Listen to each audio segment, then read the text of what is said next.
1995లో ధ్యానంలో ప్రవేశించి పిఎస్ఎస్ఎంలో సేవా మార్గానికి జీవితాన్ని అంకితం చేశారు.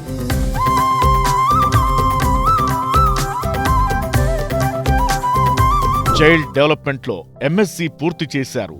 స్విమ్మింగ్ పూల్ ప్రమాదం తరువాత ఎదురైన నియర్ డెత్ అనుభవం ద్వారా జీవిత పరమార్థాన్ని తెలుసుకున్నారు. కేర్ ఇండియాలో హెల్త్ అండ్ న్యూట్రిషన్ ప్రాజెక్టులో ప్రోగ్రామ్ ఆఫీసర్గా పనిచేస్తూ 2010లో పత్రిజీ పిలుపుతో ఉద్యోగ విరమణ చేసి పూర్తిగా పిఎస్ఎస్ఎంలో సేవలు అందించడం ప్రారంభించి పిఎస్ఎస్ఎం ఏకత్వ మాస్టర్గా ధ్యాన జగత్, శాకాహార జగత్, పిరమిడ్ జగత్ లక్ష్యాలకై అన్ని పిఎస్ఎస్ఎం ప్రాజెక్టులకు మద్దతిస్తున్నారు.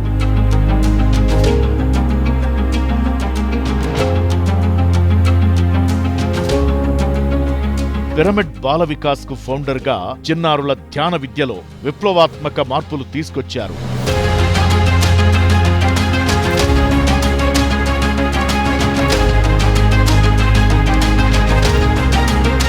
2011 నుండి అన్ని ధ్యాన మహాచక్రాలు, యాగాలలో మరియు వేసవిలో బాల వికాస్ శిబిరాలు ఏర్పాటు చేసి పిల్లలకు, తల్లిదండ్రులకు సరి అయిన జీవన విధానం మరియు వ్యక్తిత్వ వికాస తరగతులు నిర్వహించారు.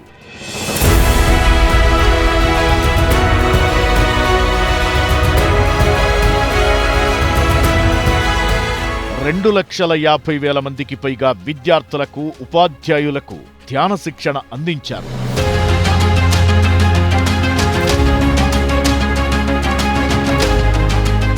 రెండు 2015లో ఓంకారేశ్వర పిరమిడ్ శక్తి క్షేత్రంలో అన్నదాన ట్రస్టీగా డైనింగ్ హాల్, బాల వికాస్ ఆట స్థలం ఏర్పాటు చేయడంలో విశేషమైన కృషి చేశారు.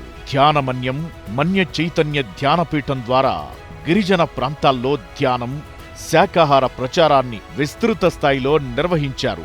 ఉత్తర దక్షిణ భారతదేశం మరియు విదేశాల్లో ధ్యానం, ఆధ్యాత్మిక శాస్త్రం, మరణానంతర జీవితం, ఆధ్యాత్మిక విధానంలో పిల్లల పెంపకంపై ఆన్లైన్ మరియు వ్యక్తిగత తరగతులు నిర్వహిస్తున్నారు. ప్రకృతి జీవన జాగృతి ధ్యాన కేంద్రం స్థాపించి చేసిన సేవలకు రోటరీ ఇంటర్నేషనల్ వారి ద్వారా వొకేషనల్ ఎక్సలెన్స్ అవార్డు పొందారు.